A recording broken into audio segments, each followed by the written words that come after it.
Meltdown, a four-part investigation of the orgy of greed and recklessness that drove the world into financial collapse. Only now are the hard questions being asked. Only now are the key players being held to account. In this hour, the story of the men who crashed the world. The billionaire mortgage seller who fooled millions. Everybody wanted to own a piece of real estate to get into the game. The high-rolling banker with a fatal weakness. Jimmy Cain tried to handle what looked like a joint. I'm not kidding. The ferocious Wall Street predator. I want to reach in, rip out their heart, and eat it before they die. And the power behind the throne. The de facto president of the United States was an unelected gentleman from Wall Street. Meltdown, the secret history of the global financial collapse.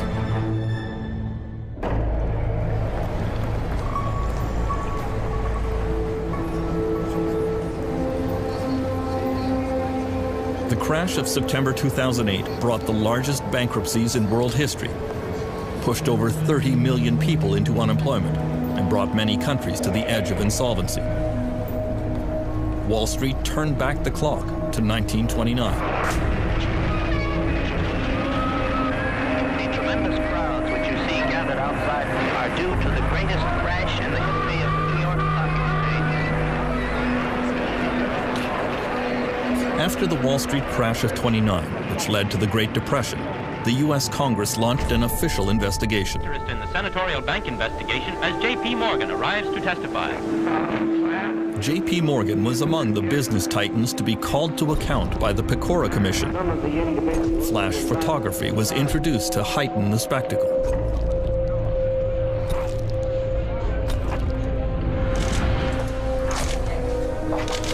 In 2010, the same model is followed for a new investigation of a new financial collapse.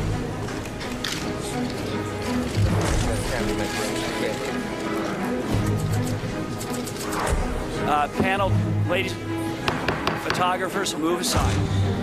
Former California Treasurer Phil Angelides is chairman of the Financial Crisis Inquiry Commission.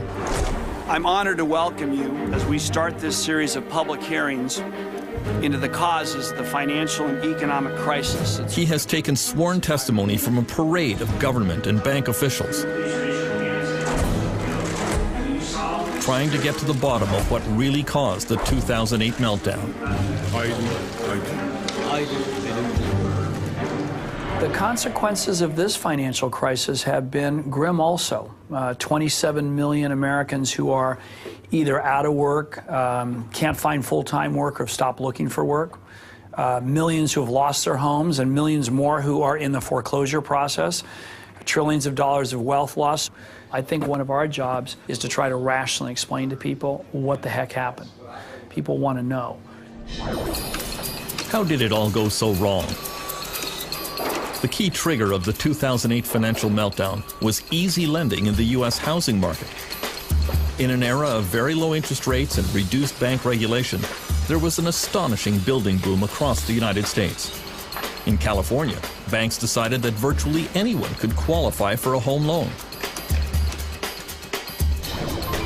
Jim Kling has been a real estate agent in San Diego for over 20 years. Really, in 2004 and 2005, if you could fog a mirror, you could get a loan. That's how bad it was. They didn't really know or care about the qualifications of the buyers. And a payment on that. And whether those people could make those payments or not apparently wasn't much of a concern. Bills getting to be more than you can manage? Crossroads Mortgage has a whole range of solutions geared to people just like you. So if you're thinking of buying a home or refinancing? Even if your credit is less than perfect, AmeriQuest can help. Call 1-866. Banks began making what were called subprime loans to people who could ill afford to pay back the money, especially if house prices ever went down. The one man who could have stopped that practice was then U.S. Federal Reserve Chairman Alan Greenspan. For 20 years, the world's most powerful banker. Greenspan was revered in Washington. His power feared even by presidents. The Federal Reserve was the one agency that had the full authority to regulate subprime lending. And despite all the evidence, despite all the yellow and red lights going off, they chose not to. Staff reports. I mean, let me just ask you, would you put this under the category of oops? Should have done it? I mean, my experience has been, in the business I was in, I was right 70% of the time, but I was wrong 30% of the time. And there are an awful lot of mistakes in 21 years. And I would point out that the captain of the Titanic was 99% right and 1% wrong. It's the size of the mistake that matters. We now know that banks and mortgage companies were indulging in all sorts of fraudulent practices to pump up their mortgage business. Many of the loans were extremely complex and the terms hidden from borrowers. There were low teaser rates that would automatically reset to much higher payments after a few months. It was no accident that the most complex mortgages were sold to the least sophisticated buyers, especially in poor and minority neighborhoods like this one in South Central Los Angeles. So as you go about your daily work and your daily business, Congresswoman Maxine Waters has represented the district for 19 years in the U.S. House of Representatives. Information. You know, I've seen mortgages that were given to 70-year-old people who were on a fixed income, whose income was never going to increase, but that mortgage was going to reset within a few years. Where was that money going to come from? I've seen mortgages that I think are criminal. Angelo Mozillo was the undisputed king of the U.S. subprime market. He is called the Golden Boy because of his permanent tan and because at the height of the subprime real estate boom, he was making about $100 million a year. Everybody wanted to own a piece of real estate to get into the game. He became the darling of business magazines with a slew of fawning profiles of his rags to riches story. He always claimed that he was a friend to the poor and that his lending practices were helping scores of Americans attain the dream of home ownership. It's one thing for him to say that he was a friend to the poor, but in the final analysis, when you see that these poor people are now in foreclosure, now cannot get loan modifications, now ending up on the streets, then certainly that defies how he could have been, you know, a friend to poor people. Mozillo's company, Countrywide Financial, grew to become the biggest mortgage lender in the United States.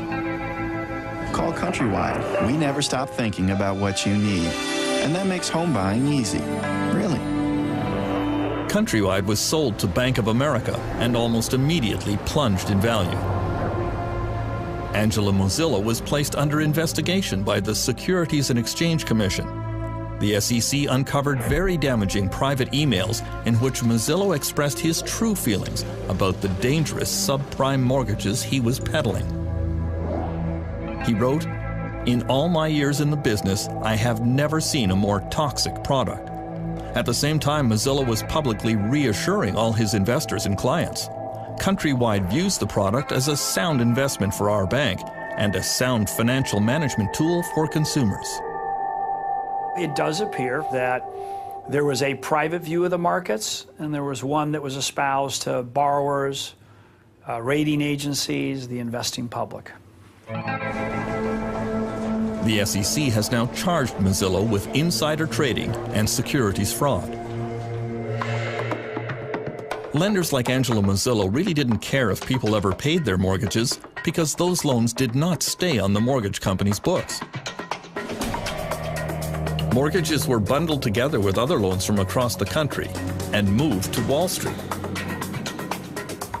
There, they were packaged up into complex new financial products. Bankers went wild for these financial securities that were really just stacks of IOUs. There was almost no government regulation of this market. It became a massive system of buying and selling these IOUs, with fees being charged on each transaction.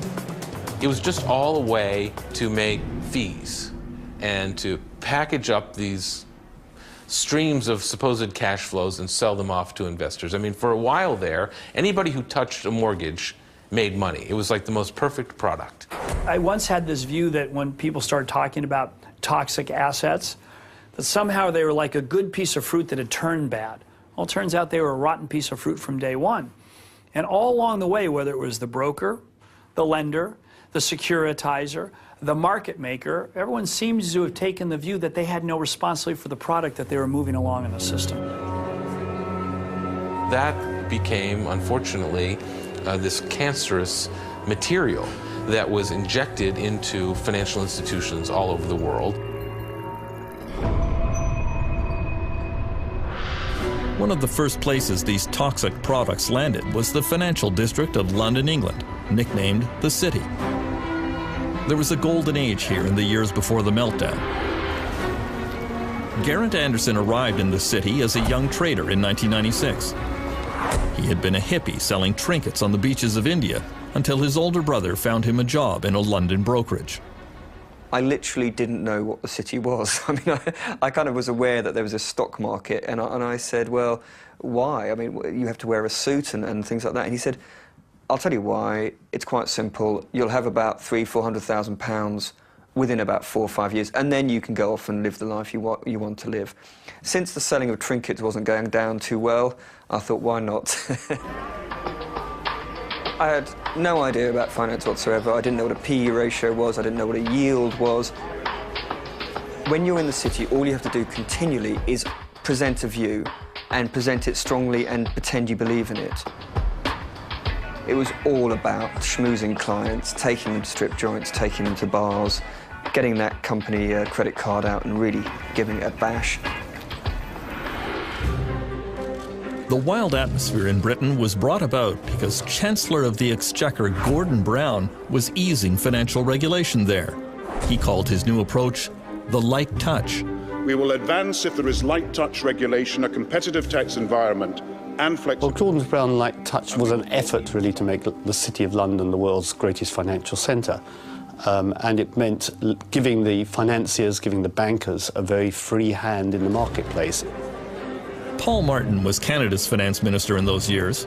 He says deregulation came about because of a competition between New York and London to become the financial capital of the world. The race to become #1 was very, very important. But how do you attract the financial industry? Well, the most logical way is what they call regulatory arbitrage, which simply says, let's gut the regulatory system, and therefore more people will come. The prevailing culture was one that the markets always go up. It was an easy way to make money, drinking champagne, fat cat analysts. It was a joyous time.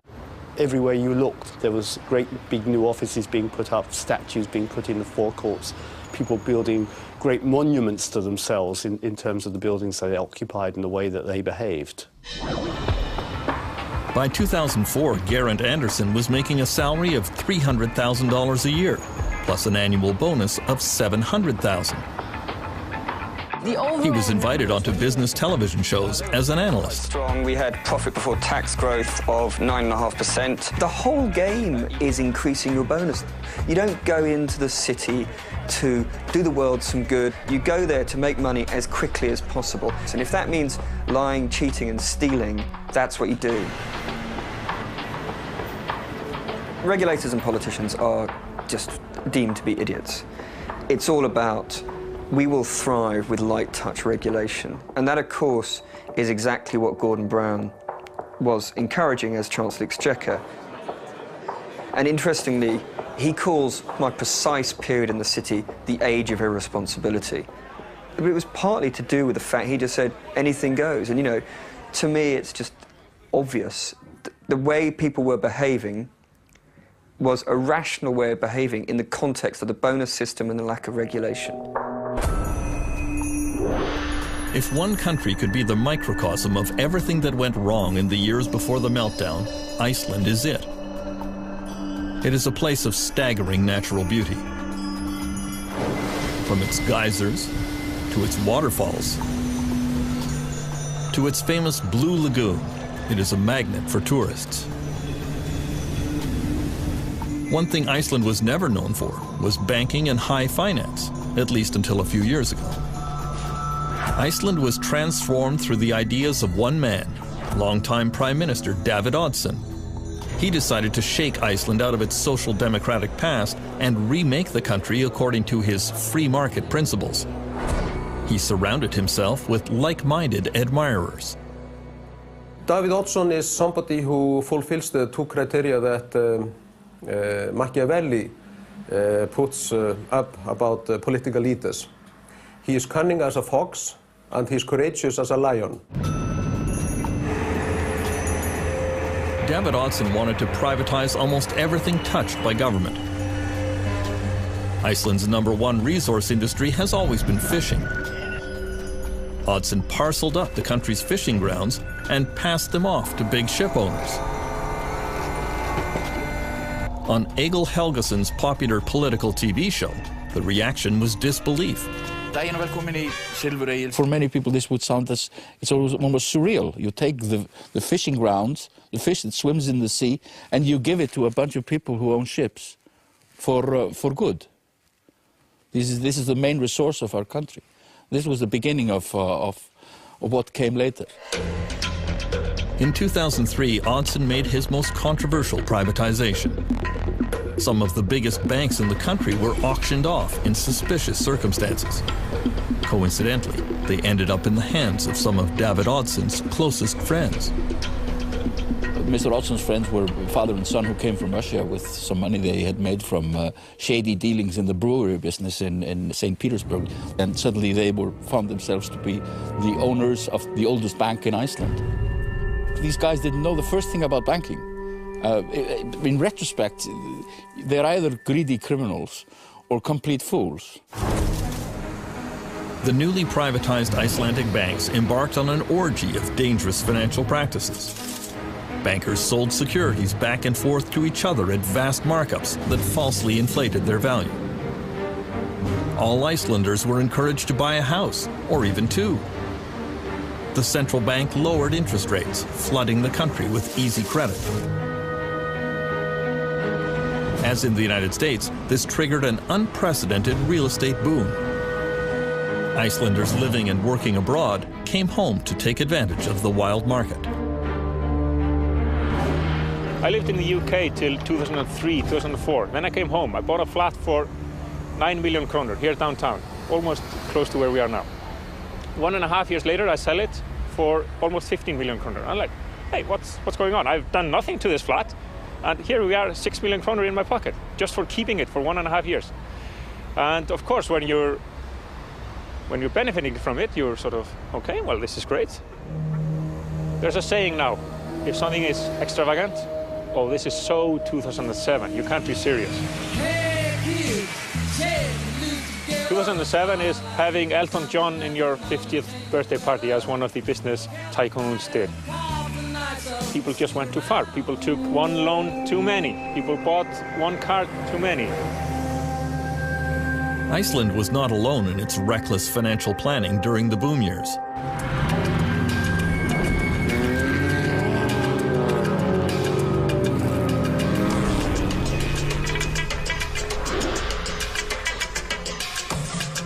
The world champion of the global real estate bubble was surely Dubai in the United Arab Emirates. Money was no object, as every local sheikh and every booming company competed to see who could erect the most ostentatious building. No idea was considered too outlandish. When waterfront property rose dramatically in value, Dubai decided to make more. Ships vacuumed sand off the ocean floor to make the famous Palm Islands. On them were built an endless line of luxury condominiums and hotels that were snapped up by wealthy investors from across Europe, Africa, and the Middle East. Canadian Robert Lee went to work for Dubai's leading real estate company 10 years ago. Dubai in its heydays, we used to call the sales center the fish market. It's, you know, people could come and would say, give me an apartment, any apartment, I don't care what, 2 bedrooms, 3 bedrooms, just give me an apartment. Because in a way, people are buying options, because most people are buying things with zero intention of actually living in it. So they're buying coupons to resell it to somebody else. We'd be selling $1 billion worth of real estate in one day. All of this flowed from the vision of one man, Dubai ruler Sheikh Mohammed bin Rashid Al Maktoum. When he saw the first plans for what would become the world's tallest building, the Burj Khalifa, he had only one comment to the developer: make it bigger. I was silly to suggest a 90-story building. and the meeting was very short. He just left. But you know, I've been with him a long time, so I went again to the design studios, and then we put something really marvelous, and his question was, how much higher than anybody else? I said, it's about 40% plus. He said, great. He called me the next day and he said, where are the cranes? Was there no limit to how high Dubai could fly before it got too close to the sun? There was always a nagging sensation that is Dubai going to be like the other cities around the world that has seen the fall? But at the same time, you live here for a few years, you basically buy the story. You drink the Kool-Aid. And you're saying, hey, we must be different.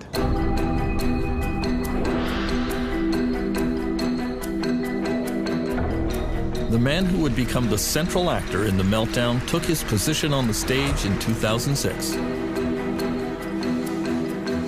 Former Goldman Sachs CEO Hank Paulson was one of the toughest of the Wall Street titans.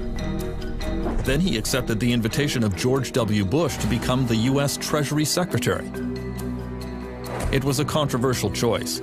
Paulson was not universally loved on Wall Street. He was probably the nastiest guy of all of them. They used to call him the snake.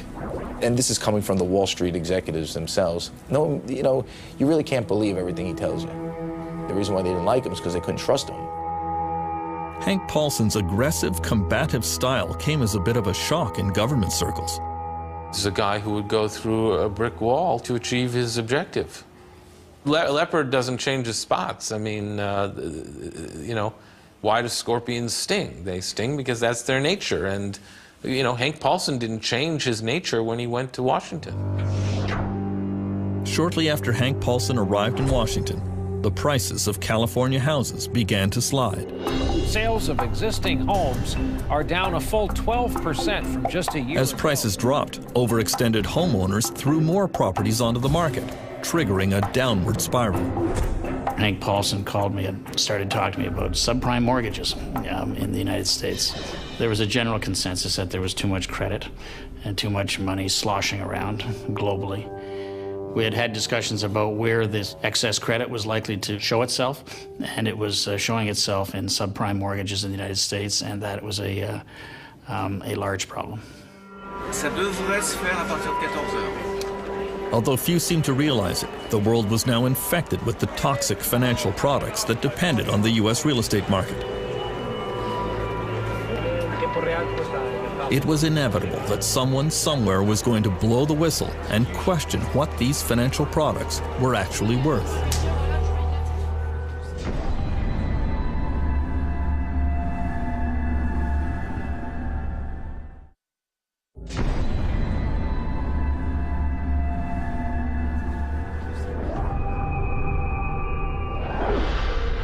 As it happened, the alarm sounded in Paris in August 2007. The giant French bank BNP Paribas discovered that many of its investment funds were filled with toxic U.S. securities. They stopped all withdrawals from those funds. It was a little bit like an old-fashioned movie where the bank president locks the door and tells people they can't get their money. It doesn't exactly make you feel good about the world. At the Ministry of Economic Affairs in Paris, the BNP Paribas decision triggered immediate crisis meetings